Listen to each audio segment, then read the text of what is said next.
Well, at least the main event was okay, and that's all the praise I got. I'm John Rentham with the Retro Review WCW Thunder from November 29th, 2000. Just under 4 months until I'm done retro reviewing this stuff. While it has been fun, I've been able to recognize that there were some good things during WCW 2000 and 2001. Thunder was so goddamn unnecessary. It was just matches for the sake of matches. And that was in the beginning in 98 when they were drawing some good ratings, and into 99. And by this point, it was just to maybe carry over one or two storylines from Nitro, but they weren't very good storylines. Matches for the sake of matches. So no wonder they were taping Thunder after Nitro, and no wonder the crowds were mostly silent because they were tired of seeing bad wrestling. And there were some good talent still on this roster, from veterans to young up-and-coming guys, but just a lot of the company meant absolutely nothing because the company was spiraling out of control, going into the abyss's septic tank. So anyway, here's Ric Flair saying that WCW is going to go to the top. Good luck with that. Go to the top of maybe Vince McMahon's shopping list.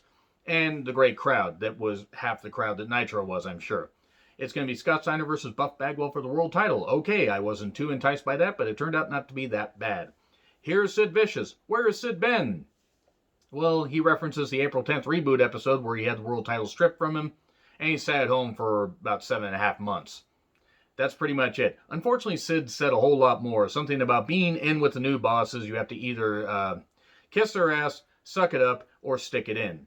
Okay, Sid, please don't make us visualize that anymore. Sid was not good at promos. Intimidating son of a bitch, great look, and sometimes was intense on promos, but never made any goddamn sense. But then again, he does have half the brain that we do. That was an actual line that he said. I just can't fucking believe it. Talks about Scott. This is a mess. He references the Wright brothers and their innovation in 1903, and that he will reinvent history, reshape history at Starrcade 2000. Okay, Sid, whatever. We then get Lance Storm giving Jim Duggan dirty looks while Duggan walks around during the Canadian National Anthem, because apparently Duggan is... They realized that Duggan in Team Canada was a goddamn bad idea. Too bad they didn't realize that before they turned Duggan, Mr. All-American, to a Canadian, and he didn't want to be a heel. He could be a kick-ass heel, but they made him a goofy heel. Anyway, it's Lance and Elix Skipper with Duggan and Major Guns there versus the Young Dragons with Leia Meow. Cool double arm superplex by Skipper. Skipper, it's a shame he didn't have a longer career. Amazed he can walk with some of the bumps he took, like at Turning Point 2004, and he should have been utilized a lot better in Impact. Even if he couldn't cut a promo, get him a manager. He could be really goddamn good. It's a real shame. But he did give us quite a few highlights and about his 10-year career. And we get a catfight tease. Storm tries stopping that. Ernest Miller stops Duggan. And then we get a splash, leg drop combo. The Young Dragons get the victory. More Team Canada infighting. Luger versus Norman Smiley. The big wiggle package. Have fun on seeing that is about the only highlight here. And we get a rack for the win. Goldberg then runs Lex off, and this feud's continuing. For reasons. Crowbar versus David Flair hardcore title. Crowbar has a gold wrench, a gold monkey wrench. Don't want to be your monkey wrench from some secret admirer, apparently.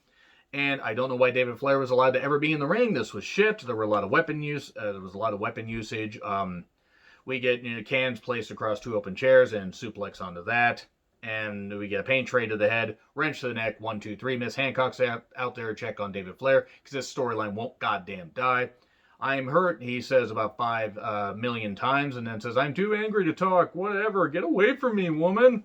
And Shane and Torrie do the same promo that they've done before. Typical same bullshit. Torrie really was not a very good talker. And then Shane Douglas versus Hugh Morris. I know he's called General Erection, but Hugh Morris is somehow a less stupid name for the U.S. title.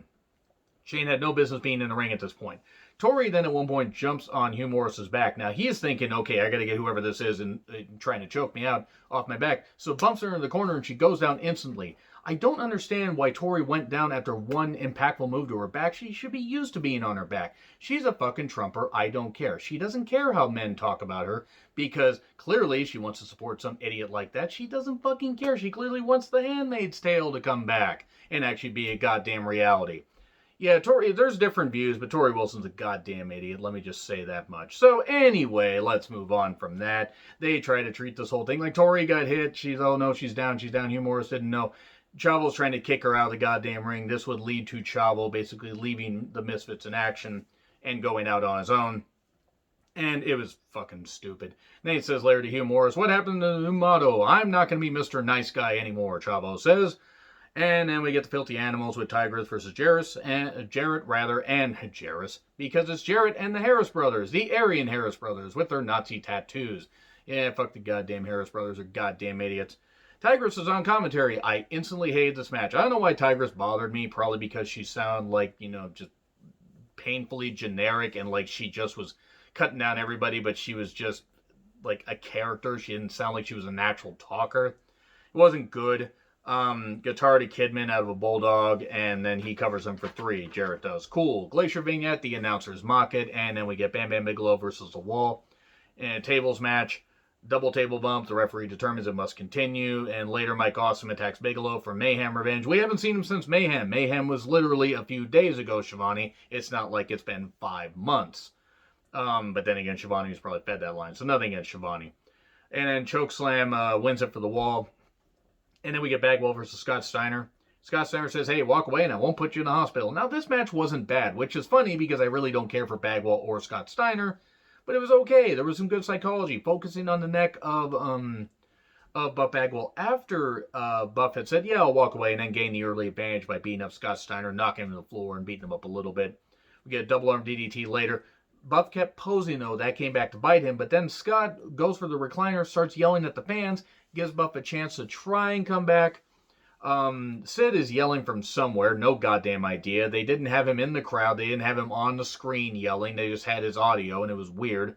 Blockbuster for 2, and then Medeja basically gets involved. Buff slams her. Then we get a recliner for the win. So while not a great show, I'm not going to crumple my notes shockingly, because it wasn't all that bad. But it wasn't great. Anyway, agree, disagree with what I said. Like, share, subscribe. Twitter handle in the description. I'm John Retlin. I'll see you soon.